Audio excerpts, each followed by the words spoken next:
On continue ce FPU Live avec en duplex Sandrine Bordin. Bonjour Sandrine Bordin. Bonjour. Vous êtes présidente du territoire Logis Méditerranée du groupe 1001 Vie Habitat.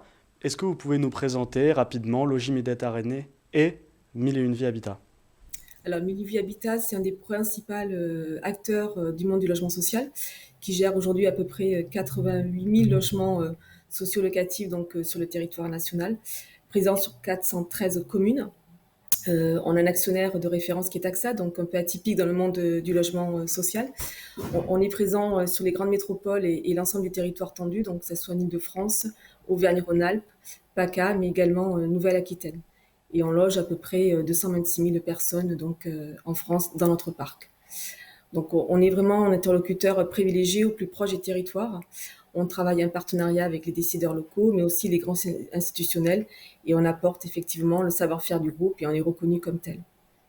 Donc Logis Méditerranée est une des filiales du groupe Mulunvic qui est positionné en PACA et plus particulièrement dans les Bouches-du-Rhône avec un ancrage territorial très très fort sur la métropole marseillaise.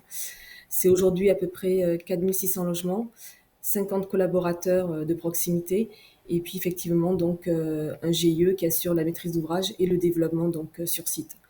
Une société qui est très très impliquée sur les opérations de développement urbain et la construction de la ville de demain. Et on se positionne véritablement comme un aménageur social.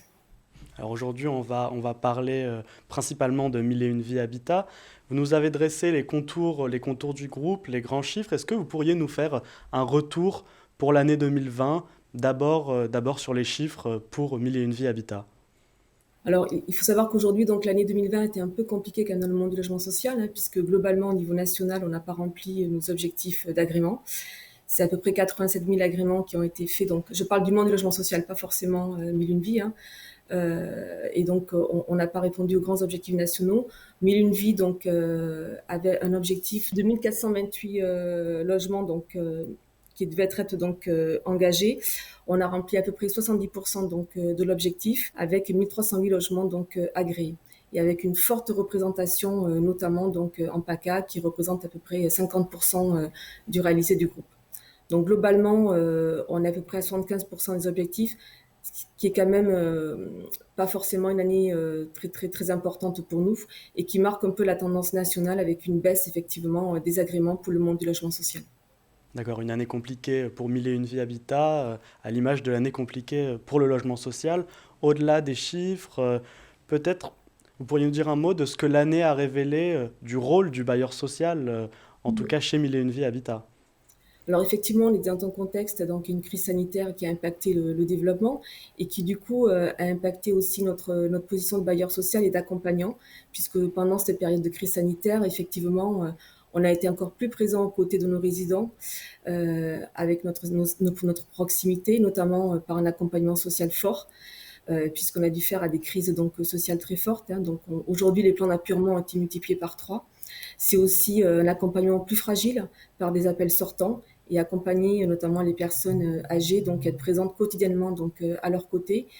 Et puis, c'est une accélération de la digitalisation hein, qui s'est faite de fait avec une communication permanente et adaptée à l'attention de nos résidents.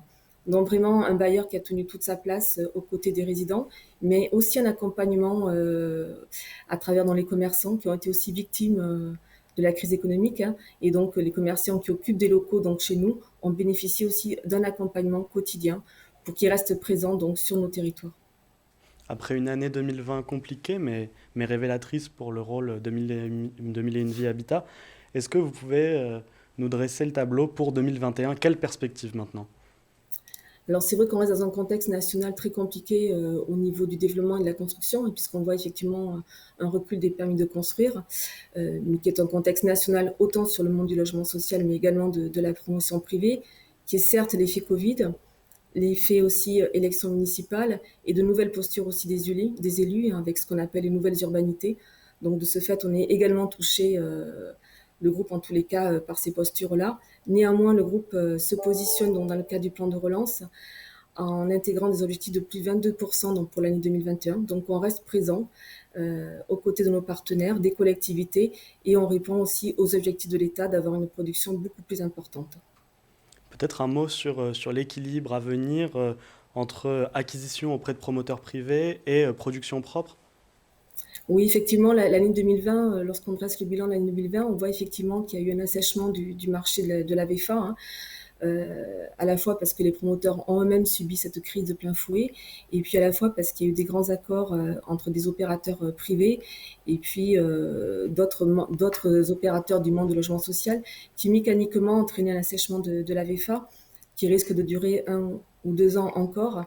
Et donc effectivement, on a un changement de tendance où on voit la production propre donc augmenter et mécaniquement une baisse donc de la VFA en tous les cas dans notre activité 2001 vie. On le sait, il y a peu de foncier disponible. Quelle stratégie chez Mille et Une Vie Habitat vous développez face à cette raréfaction du foncier? Alors aujourd'hui, on a utilisé plusieurs leviers donc, pour maintenir et répondre à l'objectif des plus de 22% que l'on se fixe sur 2021. À la fois, effectivement, en ancrant nos partenariats donc, avec les collectivités et notamment les grandes métropoles, mais également les partenariats et les accords que l'on peut avoir aussi avec des promoteurs. Et puis également diversifier nos produits, donc que ce soit du PLS ou ce qu'on appelle du logement locatif intermédiaire, les intégrer systématiquement dans nos opérations et de répondre au mieux donc aux appels à projets des élus, donc de faire véritablement du sur-mesure, mais également d'avoir des effets leviers par rapport donc aux résiduels constructifs qu'on peut avoir nous-mêmes dans notre propre patrimoine, en pratiquant ce qu'on appelle de la valorisation immobilière, donc ou tout au moins foncière, et reconstruire sur de l'existant pour vraiment répondre à la fois à la loi climat et résilience qui est en train d'arriver et qui limitera l'extension urbaine, et à la fois fabriquer notre propre foncier pour répondre aux objectifs de demain. On sait que justement ça bouge du côté des pouvoirs publics, vous l'avez un petit peu évoqué. Mm. Est-ce que pour vous, les pouvoirs publics ont conscience des problèmes que pose la raréfaction du foncier? Alors, on a vu effectivement que le gouvernement donc, a réagi, je crois que ça remonte à la semaine dernière, hein, où effectivement il y a une annonce très forte pour relancer la construction et lever les freins à l'effort de construction, notamment par la nomination d'une commission qui va donc faire ses premières études avec un premier diagnostic qui sera rendu donc, au mois de juillet pour un plan d'action détaillé donc, au mois de septembre. Donc il y a vraiment une prise de conscience de l'État face à une baisse des permis qui est de l'ordre de 15%, ce qui est quand même considérable, et notamment avec un impact très important sur le logement collectif dans les zones tendues, donc ce qui entraînera certainement des effets à moyen terme sur la construction de logements. Une dernière question sur les perspectives, peut-être en termes plus qualitatifs. Est-ce que la crise sanitaire a conforté des réflexions déjà à l'œuvre sur la cellule logement?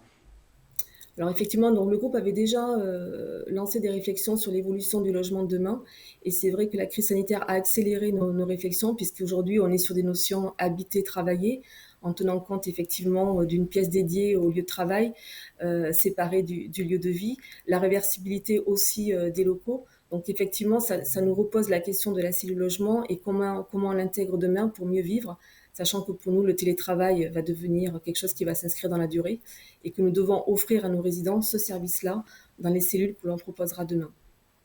Eh bien, écoutez, Sandrine Bordin, merci de nous avoir éclairé sur les ambitions de Mille et Une Vie Habitat, sur ses résultats.